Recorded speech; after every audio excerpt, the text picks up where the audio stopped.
Romanos 8. Agora, pois, já nenhuma condenação há para os que estão em Cristo Jesus, porque a lei do Espírito da vida em Cristo Jesus te livrou da lei do pecado e da morte.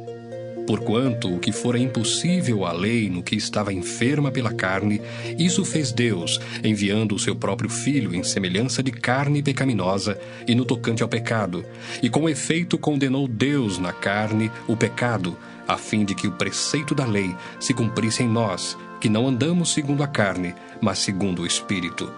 Porque os que se inclinam para a carne cogitam das coisas da carne, mas os que se inclinam para o Espírito das coisas do Espírito. Porque o pendor da carne dá para a morte, mas o do Espírito para a vida e paz. Por isso, o pendor da carne é inimizade contra Deus, pois não está sujeito à lei de Deus, nem mesmo pode estar. Portanto, os que estão na carne não podem agradar a Deus. Vós, porém, não estáis na carne, mas no Espírito, se de fato o Espírito de Deus habita em vós. E se alguém não tem o Espírito de Cristo, esse tal não é dele. Se, porém, Cristo está em vós, o corpo, na verdade, está morto por causa do pecado, mas o Espírito é vida por causa da justiça. Se habita em vós o Espírito daquele que ressuscitou a Jesus dentre os mortos, esse mesmo que ressuscitou a Cristo Jesus dentre os mortos, vivificará também o vosso corpo mortal por meio do seu Espírito que em vós habita. Assim, pois, irmãos, somos devedores, não à carne, como se constrangidos a viver segundo a carne. Porque se viverdes segundo a carne, caminhais para a morte. Mas, se pelo Espírito mortificardes os feitos do corpo, certamente vivereis. Pois todos os que são guiados pelo Espírito de Deus são filhos de Deus. Porque não recebestes o espírito de escravidão, para viverdes outra vez atemorizados, mas recebestes o Espírito de adoção, baseados no qual clamamos, Abba, Pai. O próprio Espírito testifica com o nosso espírito que somos filhos de Deus. Ora, se somos filhos, somos também herdeiros, herdeiros de Deus e co-herdeiros com Cristo. Se com Ele sofremos, também com Ele seremos glorificados. Porque para mim tenho por certo que os sofrimentos do tempo presente não podem ser comparados com a glória a ser revelada em nós. A ardente expectativa da criação aguarda a revelação dos filhos de Deus. Pois a criação está sujeita à vaidade, não voluntariamente, mas por causa daquele que a sujeitou, na esperança de que a própria criação será redimida do cativeiro da corrupção para a liberdade da glória dos filhos de Deus.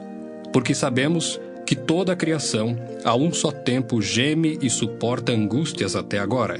E não somente ela, mas também nós, que temos as primícias do Espírito, igualmente gememos em nosso íntimo, aguardando a adoção de filhos, a redenção do nosso corpo.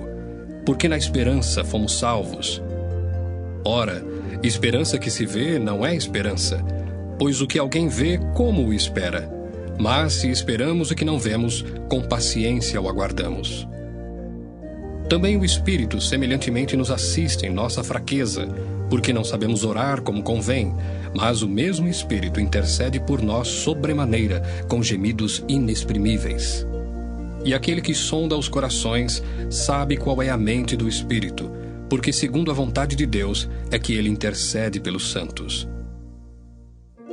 Sabemos que todas as coisas cooperam para o bem daqueles que amam a Deus, daqueles que são chamados segundo o seu propósito. Porquanto, aos que de antemão conheceu, também os predestinou para serem conformes à imagem de seu Filho, a fim de que ele seja o primogênito entre muitos irmãos. E aos que predestinou, a esses também chamou. E aos que chamou, a esses também justificou. E aos que justificou, a esses também glorificou. Que diremos, pois, à vista destas coisas? Se Deus é por nós, quem será contra nós? Aquele que não poupou o seu próprio Filho, antes por todos nós o entregou, porventura não nos dará graciosamente com ele todas as coisas? Quem tentará acusação contra os eleitos de Deus? É Deus quem os justifica. Quem os condenará? É Cristo Jesus quem morreu, ou antes, quem ressuscitou, o qual está à direita de Deus e também intercede por nós. Quem nos separará do amor de Cristo? Será tribulação, ou angústia, ou perseguição, ou fome, ou nudez, ou perigo, ou espada? Como está escrito: por amor de ti, somos entregues à morte o dia todo, fomos considerados como ovelhas para o matadouro. Em todas estas coisas, porém, somos mais que vencedores por meio daquele que nos amou. Porque eu estou bem certo de que nem a morte, nem a vida, nem os anjos, nem os principados, nem as coisas do presente, nem do porvir, nem os poderes, nem a altura, nem a profundidade, nem qualquer outra criatura poderá separar-nos do amor de Deus que está em Cristo Jesus, nosso Senhor.